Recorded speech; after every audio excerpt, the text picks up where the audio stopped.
राधे राधे, जय श्री कृष्णा। जय हो तुलसी माता की जय, जय हो विष्णु भगवान की जय, जय हो माता लक्ष्मी की जय, जय हो एकादशी भगवान की जय। आइए आज हम एकादशी व्रत के दूसरे दिन पारण में सुनी जाने वाली व्रत कथाएं सुनेंगे। एकादशी व्रत के दूसरे दिन द्वादशी को व्रत के पारण के समय सुनी जाने वाली व्रत कथा आज मैं आपको सुनाने जा रही हूँ। द्वादशी के दिन इस कथा को सुनने से एकादशी व्रत का संपूर्ण फल प्राप्त होता है। आइए अब हम द्वादशी के दिन पारण के समय सुनी जाने वाली व्रत कथा सुनते हैं। एक बार एक राजा के 4 मित्र थे, जिनमें 3 अमीर और 1 गरीब था। तब एक बार की बात है, राजा ने एक बहुत बड़ा यज्ञ करवाया, जिसमें राजा ने बड़े बड़े राजाओं, धनिकों, सेठों, मंत्रियों और पूरे गांव को, साथ ही अपने 4 मित्रों को भी आमंत्रित किया। राजा बड़े ही सरल और सीधे स्वभाव के थे। राजा के लिए जैसे 3 अमीर मित्र थे, वैसे ही वह गरीब मित्र था। राजा कोई भेदभाव नहीं करता था। तब गरीब मित्र अपनी पत्नी से बोला कि भगवान, मेरे राजा मित्र ने मुझे यज्ञ में आमंत्रित किया है, मुझे वहां जाना चाहिए या नहीं? तब गरीब की पत्नी बोली कि आपको जरूर जाना चाहिए।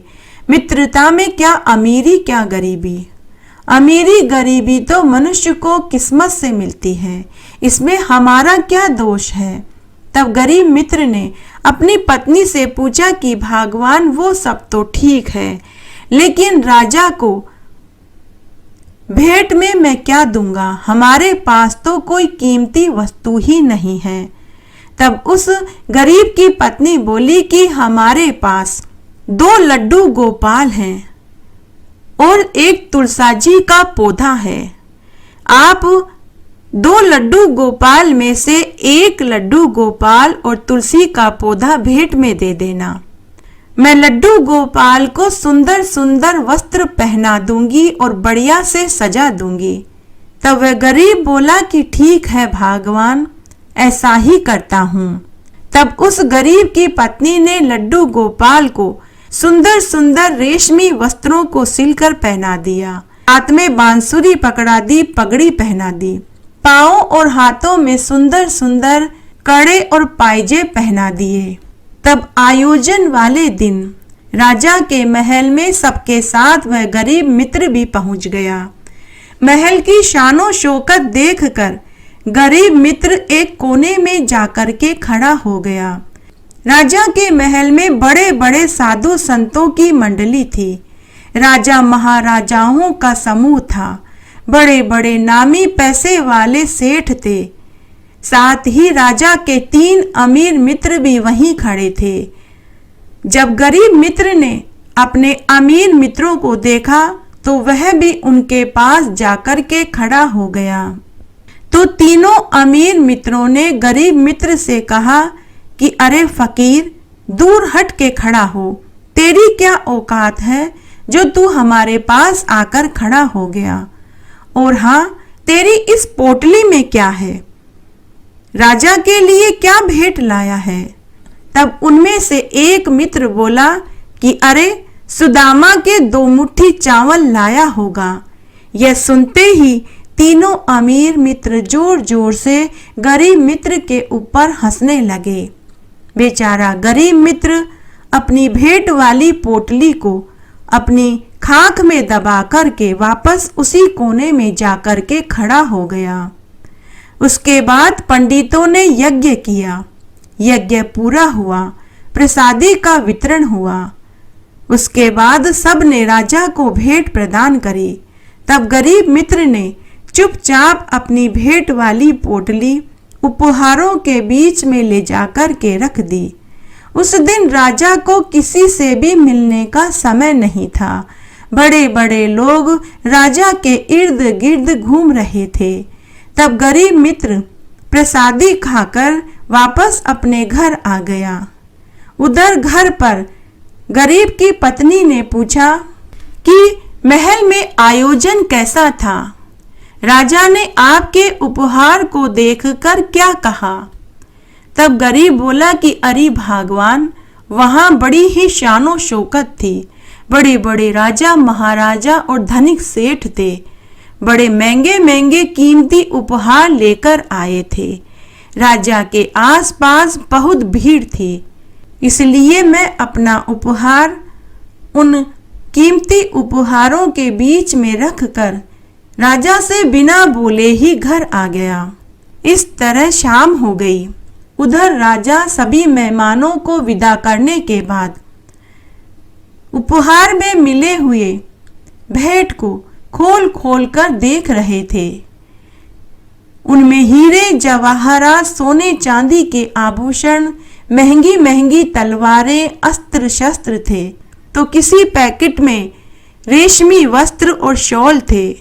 राजा को इनमें से कोई भी उपहार अच्छा नहीं लगा, क्योंकि ऐसे उपहार तो राजा के पास पहले ही बहुत थे। अंत में रानी को वही पोटली दिखाई दी। तभी रानी ने उत्सुकता से वह पोटली उठाई और राजा से कहा कि हे महाराज, इस पोटली में क्या हो सकता है? तब राजा ने कहा कि महारानी जी, बहुत रात्रि हो गई है, अब हम बचे हुए उपहार सुबह देखेंगे। अब हम बहुत थक गए हैं, चलो विश्राम करते हैं। तब रानी ने उस पोटली को वहीं रख दिया। दूसरे दिन एकादशी थी। राजा रानी का उस दिन एकादशी का उपवास था। राजा रानी दोनों सुबह जल्दी उठे, स्नान आदि करके महल के मंदिर वाले कक्ष में गए और विष्णु भगवान की प्रतिमा के सामने व्रत का संकल्प लेने लगे। उस दिन राजा रानी किसी से नहीं मिलते जुलते थे। पूरे समय वे मौन रहते थे और विष्णु भगवान के नाम और मंत्रों का जाप करते थे। तभी रानी की नजर उसी पोटली पर पड़ी जो एक दिन पहले उन्होंने उपहारों के साथ देखा था। राजा रानी सोच में पड़ गए कि यह पोटली खुद ब खुद महल के मंदिर के कक्ष में कैसे आ गई। रानी ने उसी समय पोटली खोल करके देखी तो उसमें से साक्षात लड्डू गोपाल जी और तुलसी का पौधा निकला। लड्डू गोपाल जी के हाथ में मुरलिया, पाँव में पैजनिया, गले में वैजंती माला, माथे पर मोर मुकुट बंधा हुआ था, केसरिया दुपट्टा लटक रहा था। राजा रानी ने जैसे ही लड्डू गोपाल को देखा तो वे आंखें टिमटिमाने लगे, होठ हिल रहे थे। राजा रानी की तो खुशी का ठिकाना ही नहीं रहा। राजा रानी ने लड्डू गोपाल जी का खूब लाड़कोड़ करा। उन्होंने लड्डू गोपाल को स्नान कराया, सुंदर सुंदर वस्त्र पहनाए, कीमती आभूषण पहनाए और श्रृंगार किया। पूरा दिन उनका ऐसे ही निकल गया। तब राजा रानी में दोनों में ये उत्सुकता हुई कि यह अनमोल उपहार आखिर किसने दिया होगा। एकादशी की शाम को ही राजा ने पूरे नगर में यह ढिंढोरा पिटवा दिया कि जिसने भी राजा को पोटली वाला उपहार भेंट में किया है वो राज दरबार में हाजिर होवे। जब यह खबर गरीब मित्र को पता चली तो वह भी डर गया। उसने अपनी पत्नी से कहा कि अरे भगवान, अब राजा मुझे फांसी की सजा देगा। उन्हें हमारी भेंट शायद पसंद नहीं आई। तो पत्नी ने कहा कि आप डरिए मत, मैं भी आपके साथ महल में चलूंगी।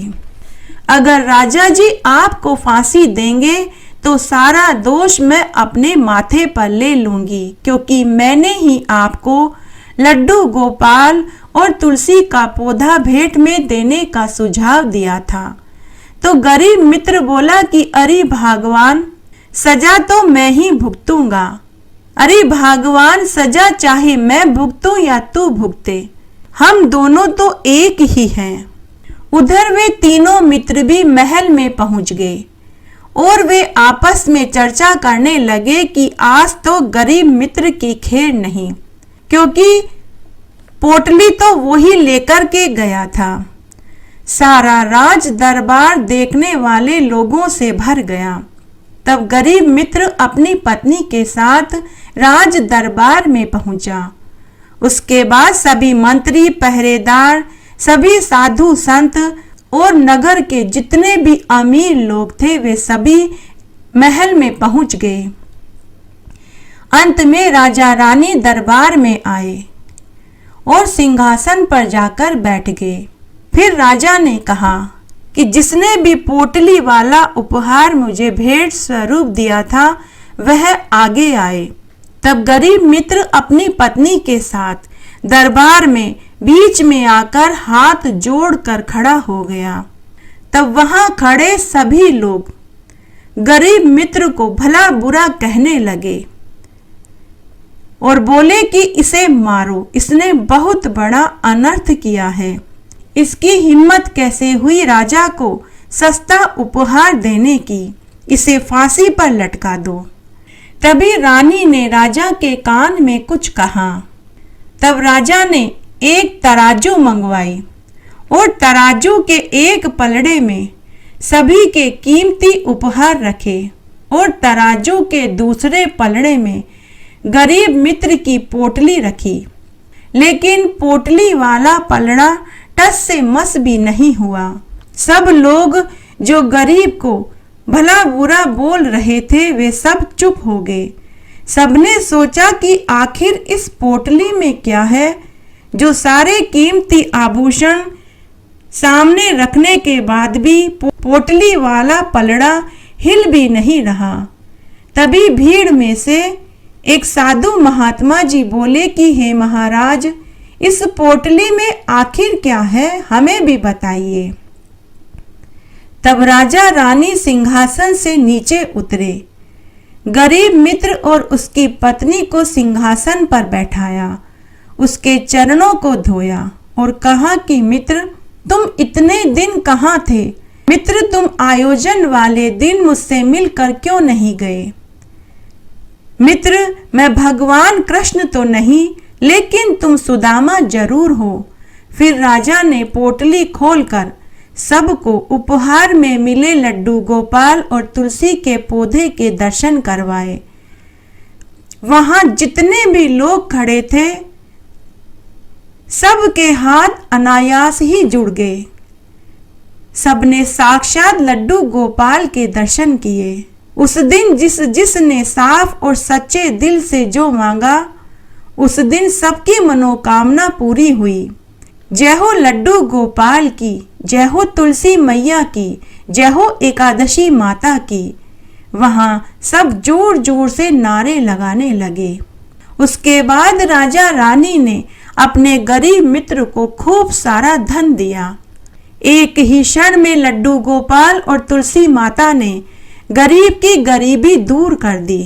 हे तुलसी माता, हे एकादशी माता, जैसे आपने एक ही क्षण में गरीब की गरीबी दूर करी वैसी सबकी करना, कहानी कहने वाले की, सुनने वाले की और हुक्कारा भरने वाले की। सभी व्रत के साथ में गाय माता की कहानी जरूर सुननी चाहिए, इससे व्रत का पूरा फल मिलता है। आइए अब हम गाय माता की कहानी सुनते हैं। एक बार एक साहूकारनी थी। वह गो भक्त थी। जब वह छोटी थी तभी से उसने अपनी माँ, पिता व दादी को गाय की सेवा करते देखा था। तभी से उसने सीखा कि पहली रोटी गाय को देनी चाहिए। जब भी गाय को रोटी खिलानी होती थी तो उसकी माँ और दादी ग्यारसी ग्यारसी कहते तो ग्यारसी समझ जाती थी कि गाय को रोटी खिलानी है। ग्यारसी दौड़कर अपनी माँ और दादी से रोटी व पानी का लोटा लेती और गाय को रोटी खिलाती और पानी का लोटा गाय के खूंटे पर डाल देती थी। विवाह के बाद जब ग्यारसी ससुराल में आई तो उसकी गो भक्ति देखकर उसके सास ससुर व पति भी बहुत खुश हुए। जब ग्यारसी यानी कि साहूकारनी, फिर उसके बाद ग्यारसी साहूकारनी के कहने पर उसके सास ससुर ने एक गाय पाल ली। साहूकारनी रोज सुबह तड़के उठकर गाय के स्थान की सफाई करती, उसके ठाणे की सफाई करती, चारा डालती, गोबर पोठे उठाकर उपले बनाती, गाय के खूंटे की सफाई करती, दूध निकालती और जब खाना बनाती तो पहली रोटी गाय को देती थी। ससुराल में सभी ग्यारसी से बहुत खुश थे। गाय माता के आशीर्वाद से उसे एक पुत्र रत्न की प्राप्ति हुई। इस तरह हमेशा उनके एक या दो गाय हमेशा रहती थी। समय बीता, साहूकारनी के सास ससुर देवलोक गमन को प्राप्त हो गए। फिर बेटे का विवाह हुआ और 2 पोते पोती भी हुए। उसके 3-4 साल बाद साहूकार भी चल बसा। साहूकारनी के हाथ पांव जब तक चलते रहे तब तक तो वही गाय का सारा काम करती रही, लेकिन बुढ़ापा आ गया। हाथ पांव ने जवाब दे दिए। उसके हाथ धूजने लगते थे।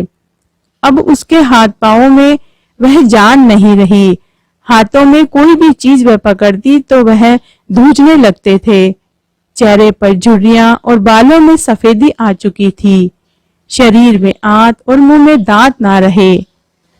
तब एक दिन साहूकारनी अपनी बहू से बोली कि बहू, अब तुम्हें ही रसोई व घर के काम के साथ गाय का भी ध्यान रखना है। गाय को समय समय पर चारा पानी देना है, साफ सफाई करना है। गाय को कभी धूप तो कभी छाया में बांधना पड़ता है। बहू, पहली रोटी गाय को जरूर देना। बहू ने कहा, माताजी मैं सब कर लूंगी, आप चिंता न करें। लेकिन बहू रोटी बनाते ही बच्चों और पति को खिला देती। उसके बाद बच्चों का और पति का टिफिन बनाकर दे देती, लेकिन वह गाय को रोटी देना भूल जाती थी और गाय को चारा पानी भी समय पर नहीं देती थी। बेचारी साहूकारनी बिस्तर पर पड़ी पड़ी दुखी व उदास होती रहती थी। ना तो वह खुद काम कर सकती थी और ना ही बार बार बहू को कुछ कह सकती थी। बस गाय माता से मन ही मन माफी मांगती रहती थी। समय बीतता गया। एक बार की बात है, सावन का महीना था। बारिश की छड़ी लग गई। खूब जोरदार बरसात हुई। लगातार 24 घंटों तक पानी बरसता रहा। गांव की गलियां, सड़कें, सभी जगह घुटनों तक पानी भर गया। नगर गांव के सभी लोग जान बचाने के लिए ऊंची जगह पर जाने लगे। तब नगर के राजा ने ढिंडोरा पिटवाया कि सभी अपने अपने जानवरों को व कीमती सामान को लेकर ऊंची पहाड़ी पर पहुंच जाएं, क्योंकि बरसात का पानी लगातार बरस रहा है। सबको अपनी जान बचानी है। तब साहूकारनी के बेटा बहू ने भी गाय की रस्सी खोल दी ताकि वो सुरक्षित जगह जा सके और कीमती सामान और बच्चों को लेकर माँ से बोले कि माँ, सारा गांव जा चुका है, हमें भी जान बचाने के लिए पहाड़ी पर पहुंचना है, आप भी चलिए। लेकिन साहूकारनी बोली, बेटा तुम लोग जाओ, मेरी इतनी ही उम्र थी, अगर बच गई तो तुम्हारा नसीब और मर गई तो तुम समझना मेरा अंत समय आ गया। बेटे ने अपनी माँ को बहुत समझाया, लेकिन साहूकारनी नहीं मानी। तब बेटा बहू अपने दोनों बच्चों को लेकर चले गए, लेकिन गाय नहीं गई।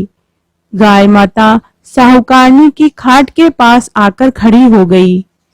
पूरा गांव, खेत खलियान, यहाँ तक कि राजा का महल सब डूब गए, लेकिन साहूकारनी का मकान नहीं डूबा। पानी खूब बरस रहा था। साहूकारनी का मकान गीला जरूर हुआ, लेकिन डूबा नहीं। साहूकारनी ने गाय की पूंछ पकड़ ली। इस तरह 3 दिन बाद बरसात रुकी, पानी उतरा। तब सभी गांव वाले व राजा पहाड़ी से नीचे उतरे तो सबने देखा कि सभी के घर करीब करीब डूब चुके थे, लेकिन साहूकारनी का मकान सूखा पड़ा था। जब राजा के पास यह खबर पहुंची, तो राजा व गांव वाले भी साहूकारनी के बेटा बहू के साथ उनके घर पहुंचे। तब सभी को बड़ा आश्चर्य हुआ। साहूकारनी गाय की पूंछ पकड़कर बैठी थी। तब राजा ने साहूकारनी से पूछा कि अरे बुढ़िया माई, बरसात में सारा गांव, खेत खलियान, यहाँ तक कि मेरा महल भी डूब गया, लेकिन तेरा घर कैसे बचा? तब साहूकारनी बोली कि राजा जी, मुझे और मेरे घर को तो गाय माता ने बचाया है। मैंने पूरी उम्र गाय की सेवा करी है, पहली रोटी गाय को खिलाई, यह उसी का फल है। तब बुढ़िया के बेटा बहू अपनी माँ के चरणों में गिरकर माफी मांगने लगे। बुढ़िया ने राजा से कहा कि राजा जी, सभी दान धर्मों और व्रत का फल मरने के बाद मिलता है, लेकिन गाय की सेवा का फल मरने के बाद तो मिलता ही है, लेकिन जीते जी भी गाय की सेवा का फल मिलता है। उसी दिन नगर के राजा ने पूरी नगरी में यह ऐलान करवा दिया कि सभी को पहली रोटी गाय को देनी है, वह गाय माता की सेवा करनी है। जय हो गाय माता की। हे गाय माता, जैसे आपने बुढ़िया माई की रक्षा करी, वैसे सबकी करना, कहने वाले की, सुनने वाले की और हुक्कारा भरने वाले की। घटती हो तो पूरी हो, पूरी हो तो परवान चढ़े, भूली बिसरे नाम तेरे भंडार में भरे। एक बार एक गांव में एक बुढ़िया माई रहती थी। उस बुढ़िया माई ने एक बार एकादशी का निर्जला व्रत रखने का निश्चय किया। उस बुढ़िया माई ने बुढ़ापे में पहली बार निर्जला एकादशी का उपवास रखा। उसे यह नहीं मालूम था कि निर्जला उपवास करने से क्या परेशानियां आएंगी। इस बात से अनजान बुढ़िया माई ने अपने पुत्र और पोतों के लिए एकादशी का निर्जला उपवास करने का इरादा किया। बड़ा ही कठोर मन करके उसने भूख प्यास को रोककर लक्ष्मी नारायण भगवान की पूजा करी। पंडित जी को मिट्टी के पात्र में जल भरकर ऋतु फल दान में दिए। दोना भर कर बूरा, शक्कर, आम दक्षिणा के 11 रुपए रख कर दान में दिया और वहीं बैठकर पंडित जी से एकादशी के व्रत की कथा सुनी। एकादशी व्रत वाले दिन गर्मी बहुत अधिक थी। बुढ़िया माई को बहुत बेचैनी हो रही थी। इस कारण बुढ़िया माई बहुत देर तक पानी में पड़ी रही। बार बार पानी के कुल्ला करती रही, मुंह धोती रही, हाथ पांवों को गीला करती रही कि कहीं थोड़ा उसे सुकून मिले। ऐसा करते करते दोपहर हो गई। दोपहर में बहुत तेज धूप पड़ रही थी। बुढ़िया माई का बार बार मुंह सूख रहा था, गला सूख रहा था, होठ पर फेफड़ी आ गई।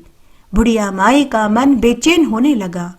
एक तो बुढ़ापा और दूसरा वह भयंकर गर्मी। बुढ़ापे की स्थिति तो कुछ ऐसी ही होती है। बड़ी मुश्किल से दोपहर हुई। बुढ़िया माई मन ही मन सोचने लगी कि किसी तरह से दोपहर तो आ गई, शाम और रात कैसे निकलेगी।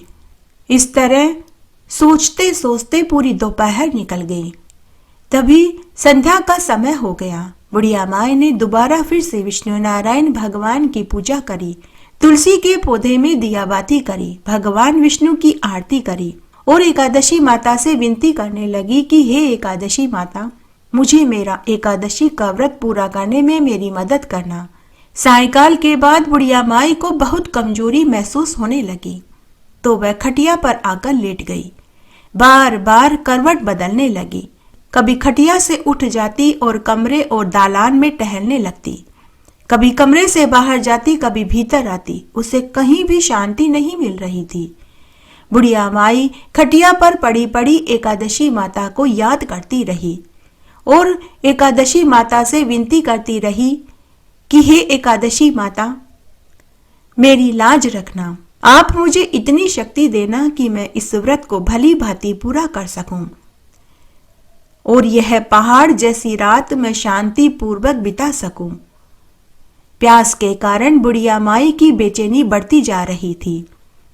उसने धैर्य रखने का बहुत प्रयत्न किया, किंतु सहनशीलता की सीमा बर्दाश्त से बाहर होती जा रही थी कि तभी बुढ़िया माई जोर जोर से चिल्लाने लगी, बचाओ बचाओ। बुढ़िया माई का चिल्लाना सुनकर परिवार के सभी स्त्री पुरुष पड़ोसी वहां एकत्रित हो गए कि कहीं बुढ़िया माई मर तो नहीं गई। सभी परिवार वाले, बेटा, बहू और पड़ोसी बुढ़िया माँ की खाट के पास आकर पूछने लगे कि अम्मा क्या हुआ, आप क्यों चिल्ला रहे हो, क्या आपने कोई बुरा स्वप्न देख लिया है।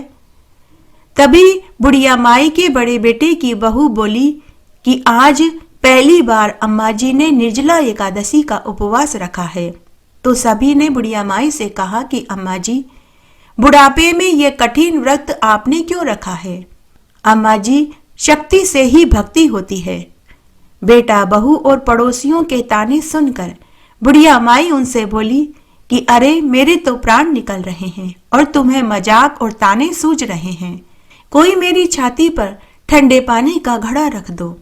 तब बुढ़िया की एक पोती ने दादी की छाती पर ठंडे पानी का पात्र रख दिया। तब कहीं जाकर बुढ़िया माई को थोड़ा आराम मिला। थोड़ी देर के लिए बुढ़िया माई ने आंखें बंद कर ली और एकादशी माता से विनती करती रही। ऊपर बैकुंठ में एकादशी माता ने सोचा कि यह बुढ़िया अम्मा तो बड़े ही कठोर मन की निकली, मुझे इसकी परीक्षा लेनी चाहिए। तब एकादशी माता ने मुर्गा का रूप धारण किया और बुढ़िया माई के घर के बाहर अर्धरात्रि को मुर्गा बनकर टेर लगाने लगी। मुर्गे की आवाज सुनकर बुढ़िया माई जल्दी से उठी, घर के बाहर जाकर आसमान की ओर देखने लगी, किंतु आसमान में उसे कहीं भी ध्रुव तारा दिखाई नहीं दिया। बुढ़िया माई सोचने लगी कि यह मुर्गा क्यों और कैसे इतनी जल्दी टेर लगा रहा है, जबकि अभी तक तो सुबह नहीं हुई है। बुढ़िया माई को प्यास तो लग ही रही थी। थोड़ा बहुत उसका मन पानी पीने के लिए विचलित होने लगा, लेकिन तभी बुढ़िया माई ने मन में दृढ़ निश्चय कर लिया कि चाहे कुछ भी हो जाए, चाहे मेरे प्राण ही क्यों न निकल जाए, लेकिन मैं एकादशी व्रत को पूरा करके ही रहूंगी। यह सोचकर बुढ़िया माई फिर से खटिया पर शीतल होकर लेट गई। थोड़ी देर के बाद फिर से एकादशी माता ने बुढ़िया माई की फिर से परीक्षा लेनी चाहिए। अब की बार एकादशी माता ने एक छोटी सी 8 साल की कन्या का रूप बनाया और अमरस का भरा गिलास लेकर बुढ़िया माई की खाट के पास सिराने आकर खड़ी हो गई और बोली कि अम्मा अम्मा, अमरस पी लो, देखो सवेरा हो गया है। अमरस का भरा हुआ गिलास देखकर बुढ़िया माई का मन ललचाने लगा, किंतु अचानक एकादशी व्रत का स्मरण हो आया। बुढ़िया माई ने मन में सोचा कि मैं यह अमरस नहीं पीऊंगी, चाहे कुछ भी हो जाए, मैं एकादशी व्रत को पूरा करके ही रहूंगी। यह मन में सोचकर बुढ़िया माई फिर से खटिया पर आकर लेट गई।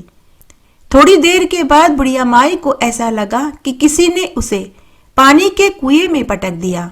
वह बड़ी देर तक उस कुएं में हाथ पांव चलाती रही, किंतु बुढ़िया माई ने अपने मुंह में पानी की एक बूंद तक नहीं जाने दी। उसने अपने मुंह को कसकर बंद कर लिया और दृढ़ता पूर्वक अपने व्रत का पालन करती रही।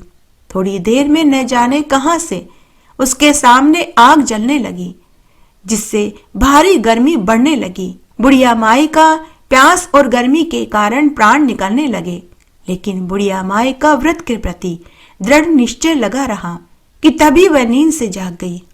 उसने देखा, अरे मैं तो स्वप्न देख रही थी। वह मनी मन मुस्कुराने लगी। वह खटिया से उठी, कमरे से बाहर आकर घर का दरवाजा खोल के बाहर देखने लगी। उसने देखा सवेरा होने वाला है। यह सोचकर वह शांति पूर्वक इधर उधर घूमने लगी। एकादशी माता यह बात अच्छी तरह से समझ गई कि बुढ़िया माई किसी भी प्रकार से अपने एकादशी व्रत को टूटने नहीं देगी। यह अपने सत्य व्रत को पूरा करके ही रहेगी।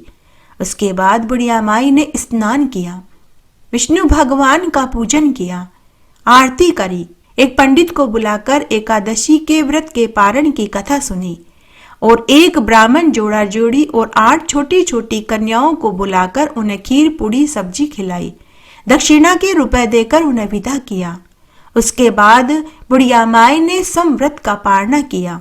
एकादशी के व्रत के प्रताप से बुढ़िया माई का घर धन धान्य से भर गया। उसके बेटे पोतों को अच्छी नौकरियां मिल गई। पोते पोतियों का अच्छे घरों में विवाह हो गया। बुढ़िया माई अब 12 मासी एकादशी का व्रत करने लगी। एकादशी माता के प्रताप से वह इस संसार के समस्त सुखों को भोग कर मरने के बाद बैकुंठ धाम को चली गई। हे एकादशी माता, जैसे आपने बुढ़िया माई और उसके परिवार को सारे सुख वैभव संपदा दी, वैसे कहानी सुनने वाले, कहने वाले और हुक्कारा भरने वाले को भी देना।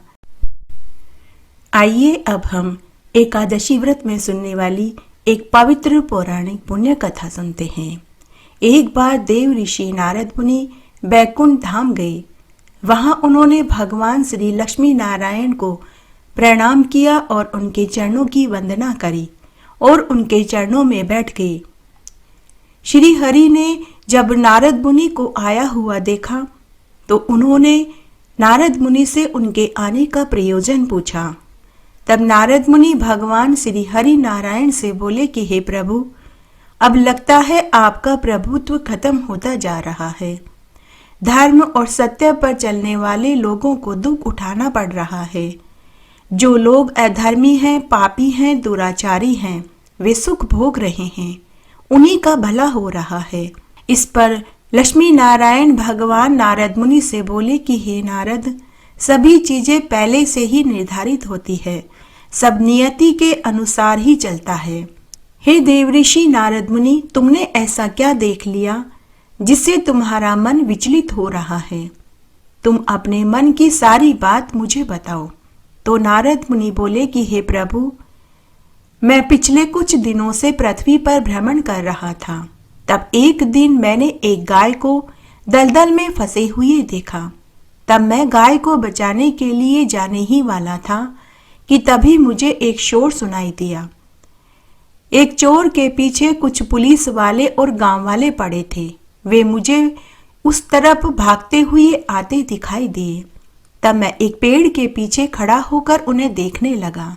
हे प्रभु, मैंने देखा कि वह चोर पुलिस और गांव वालों से बचने के लिए दलदल में फंसी गाय की पीठ पर पांव रखकर जंगल की दूसरी तरफ भाग गया।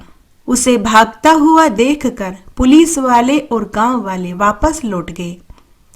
हे प्रभु, उस चोर को आगे जाने के बाद सोने के सिक्कों से भरी हुई एक थैली मिली, जबकि उसने तो गाय की पीठ पर पांव रखा, फिर भी उसे सोने के सिक्कों से भरी हुई थैली मिली।